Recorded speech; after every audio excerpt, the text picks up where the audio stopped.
Hi மக்களே, வாங்க. இப்போ பார்த்தீங்கன்னா இது 4 ஸ்டாப்பில் இருக்குது. இப்போது தலை திங்காது. தலை திங்கிறது எது பார்த்தீங்கன்னா வித்தியாசம் தெரியும் பாருங்கள்.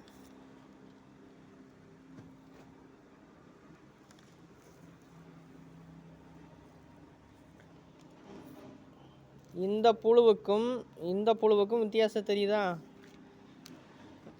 வாய் பெருசாக இருக்கா? அந்த பெருசாக இருக்கிற புழுவு தான் வாய் திங்கும், தலை திங்கும்.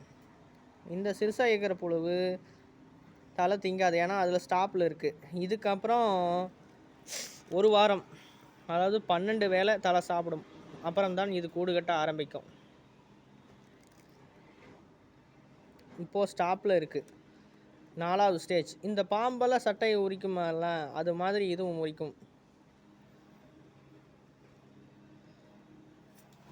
இது மாதிரி சிறுசுலேருந்து வரும். 1 ஸ்டாப்பு, 2 ஸ்டாப்பு, 3 ஸ்டாப்பு, இப்போ கடைசியில் 4வது ஸ்டாப்பில் இருக்குது.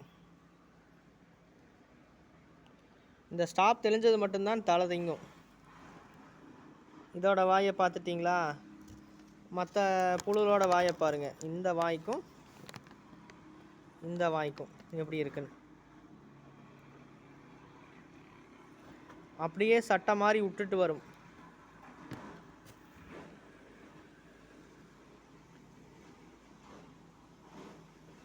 இதுக்கு தலை நாளைக்கு காலையில் இல்லை மதியம் அப்படி தான் தலை போட முடியும்.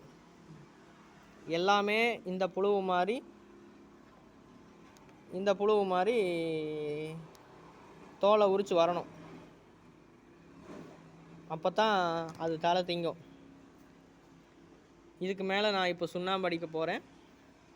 ஏன்னா எல்லாம் ஒரே மாதிரி தலை திங்கணும். சுண்ணாம்பு அடித்தா தலை திங்காது. ஒன்று தனியாக தலை சாப்பிட்டுச்சுன்னா வளர்ச்சி வித்தியாசமாக வரும். ஒன்று பெருசாக வரும், ஒன்று சிறுசாக வரும். ஃபஸ்ட்டு தலை சாப்பிட்டுச்சுன்னா முதல்ல தலை சாப்பிட்றது வளர்ந்துடும்.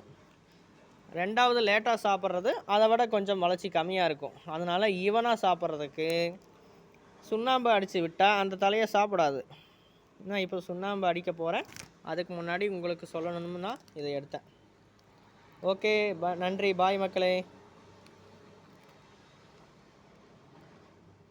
மீண்டும் ஒவ்வொரு வீடியோவை போடுறேன். நான் இது பழுக்கிறதுலேருந்து கூடு கட்டுறதுலேருந்து எல்லாமே ஒவ்வொரு வீடியோவாக நான் உங்களுக்கு எடுத்து போடுறேன். நீங்கள் எப்படி இருக்குன்னு பாருங்கள்.